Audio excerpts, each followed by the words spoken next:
All right, my beautiful Food and Mood friends, how are you? Chandra's us behind the scenes.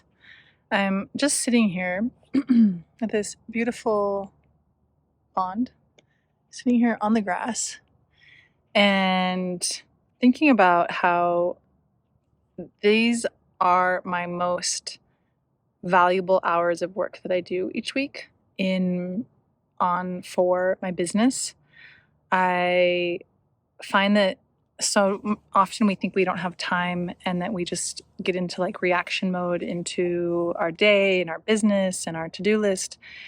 And I have really come to find an incredible connection between taking time to lay on the earth and stare at the sky and not have any stimulation, not have any podcasts or something I'm listening to or someone I'm talking to, but to simply be with my brain and deep think about areas of my business. Welcome!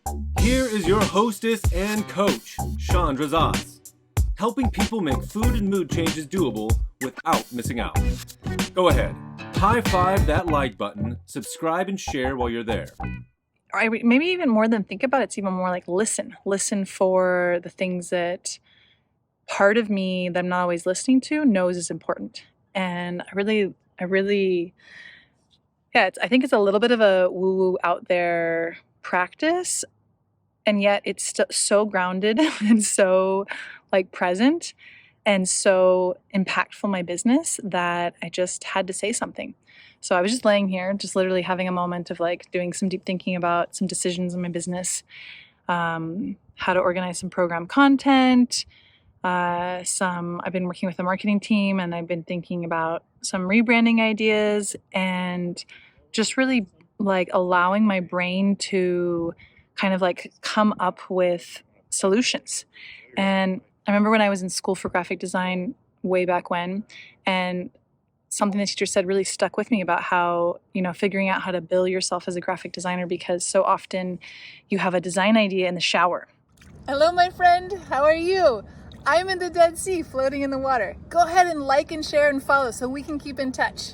And how do you bill yourself? How do you bill your client for that, huge idea that came while you were showering? Do you charge them for showering? And so this concept has stuck with me for a long time, because what I've found interesting is that it's often in these mundane moments where we're cleaning or doing nothing or taking a shower where these brilliant ideas come to us. And so I have really come to a place that I really like to foster these moments. I used to multitask like chronically. So one of the big messages I got on my iboga ceremony was stop multitasking. It's fracturing you. And so I've been really worked on, that was 8 years ago. And I feel like just in the last few years, I've really mastered this, like cutting out multitasking out of my life and fostering these moments of deep reflective listening to my expanded self, my higher self, my CEO brain, my solution brain. It's a little bit of an advanced level depending on where you're at, but it's a way to use our brain in a way that's really useful, as opposed to, by default, my Zen teacher said, use your mind, don't let it use you. It took me a long time to understand that phrase. But, by default, our brains focus on what's wrong and the places that we're trapped and stuck, and to switch the way that we use our brain, instead of it telling us that something's wrong and telling us to give up and telling us to, don't take the risk. Like, that's what our brain by default says. But when we actually like use our brain to be like, how could this work? Our brain comes up with solutions, and I find oftentimes those solutions, I'm able to hear them, or my brain's able to come up with them when I'm really in this like kind of doing nothing being mode. And my little one, she started recently saying, I'm bored. And I've started saying back to her, like, bored is not a bad thing. Bored is actually where a lot of creativity comes from. And embracing the bored moments, creating the bored moments, and being in places like this with nature and a view where our brains can stare, it's really useful in anyone's life. Whether you have an emotional problem going on in your relationship, or whether you're wanting to make some food changes and you're thinking about what that could look like and what your future holds, or whether it's your business that you're creating and figuring out, whatever it is, or maybe something that's going on with your kids. Maybe one of the kids is really struggling with something, and to ask your brain, well, like, what's really going on? I mean, I've gotten great ideas about parenting from also just doing the same deep thinking state of what's going on, what could it be. We have an immense amount of information in our own body, in our own brain.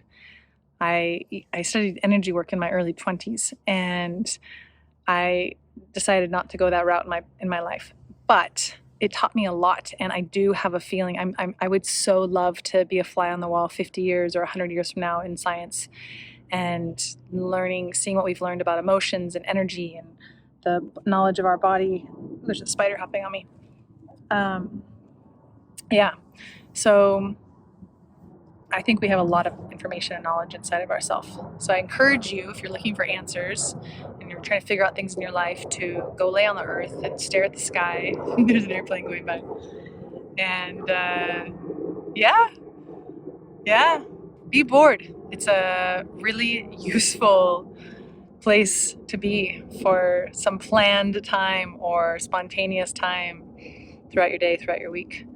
Much love, and hope you're having a good day and a good week, and I'll see you soon.